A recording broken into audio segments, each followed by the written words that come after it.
The thought petrified her.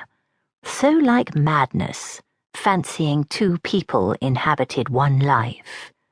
Too little sleep, she thought, rubbing her fists into her eyes. Too much wine, too many memories and obligations, too many regrets and wishes crowded her thoughts, her heart, her soul. She wanted freedom from them all.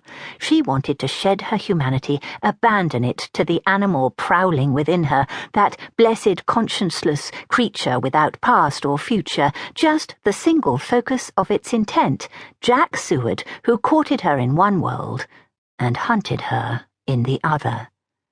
She pulled the black cap down over her hair and readjusted the silk mask over her eyes.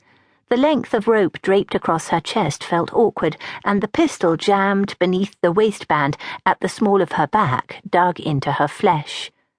The sky was black, the air was frigid, but at least it was hers. Tonight she visited Devil Jack, Whitehall's hound, a man who did terrible things, but none so terrible as making her believe she might have loved him, returning to her that destructive illusion, that killing hope. With a man like that, one didn't take chances. The cold penetrated her joints and stiffened her fingers. It would have numbed her heart if that organ hadn't already been deadened. She needed this to awaken it. These intense and empowering moments when she risked nothing more important than her life, when she belonged only to herself and the night and the cold, distant stars. She trotted sure-footed along the rime-frosted roof. Her senses swam under a deluge of stimuli.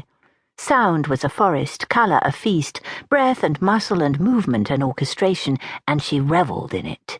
Damn Sophia and her father. Damn Julia Knapp.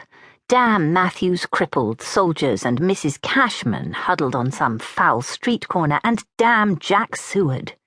She peered over the eaves.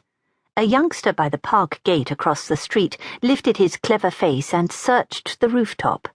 Another of Jack Seward's lackeys. Let him search. She ran lightly, her breath making fog. The steep-pitched surface was not so easily navigated as the flat, broad peak, but her figure would be hard to pick out against the black background. She did not consider the danger of unsure footing. She did not care.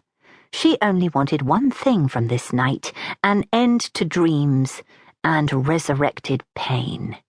She went on, her direction unerring, her flight straight as a nighthawk's. She knew where he lived, an unassuming address in an unprepossessing area of town where the landlords catered to impoverished second sons and debt-ridden fashionables. She came to a chasm, demarcating a street far below, and flung herself into the emptiness above it. She laughed as she landed on the far side, pushing herself to go faster, quicker than her betraying mind could form Jack's face. Only exertion touched her now, dampening her skin with equal measures of sweat and pleasure. Another street, another leap. Her muscles stretched and quivered, her pulse raced like a rabbit's, and every pore of her skin breathed exhilaration. Heart pounding, she scrambled up the steep slate shakes to the top of the townhouse. She was there. She caught her breath.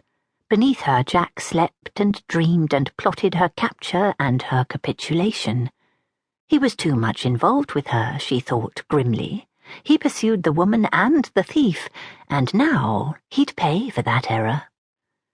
A vague premonition tightened her mouth with pain and challenged the feral light in her eyes. She shivered, breaking free of its petrifying hold. Hadn't she always taken what she wanted? Well, now she wanted Jack Seward. She crept to the edge of the roof and hung over. Directly below, a window gleamed blankly, its ledge no wider than a man's hand. She snaked over the eaves, balancing on her hips, and released one hand to search the top of the window frame for a hold. Mortar crumbled beneath her fingertips. She dug into it and pivoted out and over, swinging onto the ledge. She peered in on an empty